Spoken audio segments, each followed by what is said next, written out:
ಗುರು ಅಣ್ಣ ಬಂದ ಈ LPG ಸಿಲಿಂಡರ್ ಗ್ಯಾಸ್ ಯಾರ ಮನೇಲಿಲ್ಲ ಹೇಳಿ? ಪ್ರತಿಯೊಬ್ಬರ ಮನೆಯಲ್ಲೂ ಕೂಡ ಇವಾಗ LPG ಸಿಲಿಂಡರ್ ಗ್ಯಾಸ್ ಅನ್ನ ಯೂಸ್ ಮಾಡ್ತಾ ಇದ್ದಾರೆ. ಆದ್ರೆ ಇತ್ತೀಚೆಗೆ ಬರ್ತಾ ಇರುವಂತಹ ಬ್ಯಾಡ್ ನ್ಯೂಸ್ ಗಳೇನಪ್ಪಾ ಅಂತಂದ್ರೆ ಸಿಲಿಂಡರ್ ಗ್ಯಾಸ್ ಬ್ಲಾಸ್ಟ್ ಆಗಿ ಅಷ್ಟು ಜನ ಸತ್ತು ಹೋದ್ರು, ಇಷ್ಟು ಜನ ಸತ್ತು ಹೋದ್ರು ಅಂತ ಬರೀ ನ್ಯೂಸ್ ಗಳನ್ನ ಕೇಳೋದೇ ಆಗೋಯ್ತು. ಯಾಕೆ ಯಾಕೆ ಯಾಕೆ ಯಾಕೆ ಸಿಲಿಂಡರ್ ಗ್ಯಾಸ್ ಗಳು ಬ್ಲಾಸ್ಟ್ ಆಗೋದಿಕ್ಕೆ ಕಾರಣ ಏನು?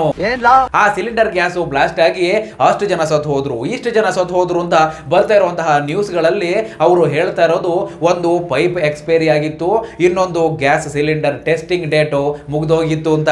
ಯಾವ ಪೈಪ್ ಗುರು, ಯಾವ ಸಿಲಿಂಡರ್ ಡೇಟು ಒಂದು ಗೊತ್ತಿಲ್ಲ, ಏನೋ ಗೊತ್ತಿಲ್ಲ. ಹೌದು, ತುಂಬಾ ಜನಕ್ಕೆ ಈ ಗ್ಯಾಸ್ ಸಿಲಿಂಡರ್ ನ ಹೋಸ್ ಏನಿದೆ, ಒಂದು ಪೈಪ್ ಏನಿದೆ, ಅದನ್ನ ಎಷ್ಟು ವರ್ಷ ಯೂಸ್ ಮಾಡಬೇಕು ಅದಕ್ಕೂ ಕೂಡ ಎಕ್ಸ್ಪೈರಿ ಡೇಟ್ ಇದೆ ಅಂತ ಎಷ್ಟು ಜನಕ್ಕೆ ಗೊತ್ತಿಲ್ಲ.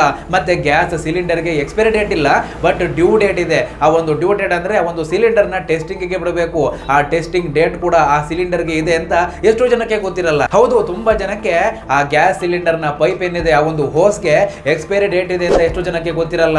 ಅದನ್ನ ಎಷ್ಟು ವರ್ಷ ಯೂಸ್ ಮಾಡಬೇಕು ಅಂತಾನೂ ಕೂಡ ಗೊತ್ತಿರಲ್ಲ. ಅಷ್ಟೇ ಅಲ್ಲದೆ ಆ ಗ್ಯಾಸ್ ಸಿಲಿಂಡರ್ ಗೆ ಎಕ್ಸ್ಪೈರಿ ಡೇಟ್ ಇಲ್ಲ, ಬಟ್ ಡ್ಯೂ ಡೇಟ್ ಇದೆ. ಅಂದ್ರೆ ಆ ಒಂದು ಗ್ಯಾಸ್ ಸಿಲಿಂಡರ್ ಎಷ್ಟು ವರ್ಷಗಳು ಯೂಸ್ ಮಾಡಿದ್ಮೇಲೆ ಅದನ್ನ ಟೆಸ್ಟಿಂಗ್ ಗೆ ಬಿಡಬೇಕು, ಅದು ಟೆಸ್ಟಿಂಗ್ ಆದ ನಂತರ ಮತ್ತೆ ಯೂಸ್ ಮಾಡಬೇಕು, ಅದು ಕೂಡ ಎಷ್ಟು ಜನಕ್ಕೆ ಗೊತ್ತಿಲ್ಲ. ಅವೆಲ್ಲ ತಿಳ್ಕೋಬೇಕಲ್ವಾ ಗುರು? ಏನ್ ಗುರು ನೀನು ಅವೆಲ್ಲ ತಿಳಿಸೋರು ಯಾರು ಗುರು? ಬಂದಾಯ್ತಲ್ಲ ಜೇಡಿ, ನಾನು ಇದೀನಲ್ಲ ಗುರು, ಆ ಗುರು ತಿಳಿಸ್ಕೊಡ್ತೀನಿ. ನಾನು ನಿಮ್ಮ ನೆಚ್ಚಿನ ಅಚ್ಚುಮೆಚ್ಚಿನ ಜೇಡಿ ಜ್ಞಾನದೀಪು. ಮತ್ತ್ಯಾಕ್ ತಡ, ಬಾ ಗುರು ಶುರು ಮಾಡೋಣ.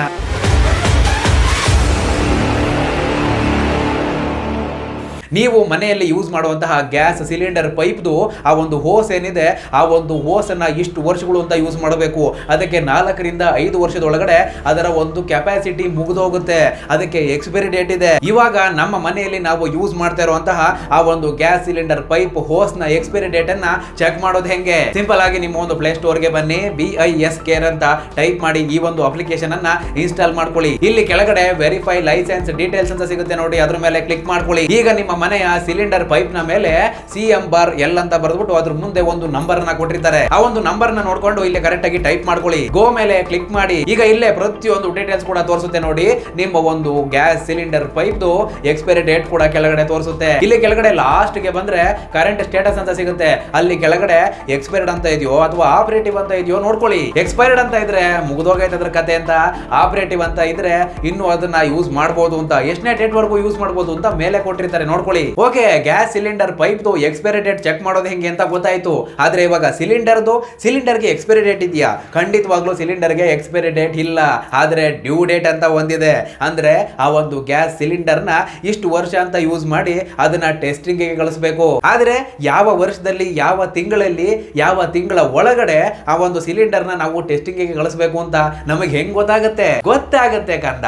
ಹೇಳ್ಕೊಡಕ್ಕೆ ತಾನೇ ನಿಂತಿರೋದಿಲ್ಲಿ. ಬಾ, ನಿಮ್ಮ ಮನೆಯ ಗ್ಯಾಸ್ ಸಿಲಿಂಡರ್ ನ ಮೇಲೆ A ಅಥವಾ B, C, D ಈ ತರ ಇಂಗ್ಲಿಷ್ ಲೆಟರ್ ಗಳನ್ನ ಬರೆದು ಮುಂದಕ್ಕೆ 2 ನಂಬರ್ ನ ಹಾಕಿರ್ತಾರೆ. ಈ ನಂಬರ್ ಗಳನ್ನ ನೀವು ಅಬ್ಸರ್ವ್ ಮಾಡಿರ್ತೀರಾ, ಆದ್ರೆ ಅವೇನು ಅಂತ ಖಂಡಿತವಾಗ್ಲೂ ತಿಳ್ಕೊಳಕ್ ಹೋಗಿರಲ್ಲ. ಸಿಲಿಂಡರ್ ನ ಮೇಲೆ A ಅಂತ ಬರೆದಿದ್ರೆ ಜನವರಿಯಿಂದ ಮಾರ್ಚ್ ತಿಂಗಳವರೆಗೆ ಅಂತ, B ಅಂತ ಬರೆದಿದ್ರೆ ಏಪ್ರಿಲ್ ಇಂದ ಜೂನ್ ವರೆಗೆ, C ಅಂತ ಬರೆದಿದ್ರೆ ಜುಲೈ ಇಂದ ಸೆಪ್ಟೆಂಬರ್, D ಅಂತ ಬರೆದಿದ್ರೆ ಅಕ್ಟೋಬರ್ ಇಂದ ಡಿಸೆಂಬರ್ ವರೆಗೆ. ಫಾರ್ ಎಕ್ಸಾಂಪಲ್, ಇವಾಗ ಸಿಲಿಂಡರ್ ನ ಮೇಲೆ A ಅಂತ ಬರೆದು ಮುಂದಕ್ಕೆ 11 ಅಂತ ಬರೆದಿದ್ರೆ 2011ನೇ ವರ್ಷದಲ್ಲಿ ಜನವರಿಯಿಂದ ಮಾರ್ಚ್ ತಿಂಗಳ ಒಳಗಡೆ ನಿಮ್ಮ ಒಂದು ಸಿಲಿಂಡರ್ ನ ಟೆಸ್ಟಿಂಗ್ ಗೆ ಕಳಿಸಬೇಕು ಅಂತ ಅರ್ಥ. ಅಥವಾ B ಅಂತ ಬರೆದು ಅದ್ರ ಮುಂದೆ 13 ಅಂತ ಬರೆದಿದ್ರೆ 2013ನೇ ವರ್ಷದಲ್ಲಿ ಏಪ್ರಿಲ್ ಇಂದ ಜೂನ್ ತಿಂಗಳ ಒಳಗಡೆ ನಿಮ್ಮ ಒಂದು ಸಿಲಿಂಡರ್ ನ ಟೆಸ್ಟಿಂಗ್ ಗೆ ಕಳಿಸಬೇಕು ಅಂತ. ಮತ್ತೆ ಅದರ ಮೇಲೆ C ಅಂತ ಬರೆದು 17 ಅಂತ ಬರೆದಿದ್ರೆ 2017ನೇ ವರ್ಷದಲ್ಲಿ ಜುಲೈ ಇಂದ ಸೆಪ್ಟೆಂಬರ್ ತಿಂಗಳ ಒಳಗಡೆ ನಿಮ್ಮ ಒಂದು ಸಿಲಿಂಡರ್ ನ ಟೆಸ್ಟಿಂಗ್ ಗೆ ಕಳಿಸಬೇಕು. ಅಥವಾ D ಅಂತ ಬರೆದು ಮುಂದೆ 06 ಅಂತ ಬರೆದಿದ್ರೆ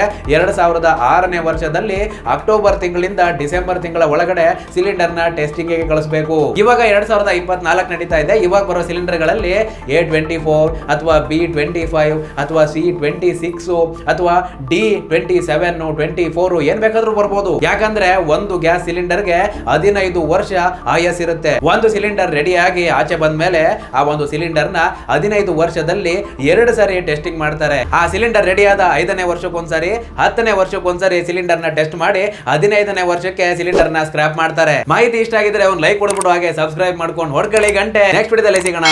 ನಮಸ್ಕಾರ.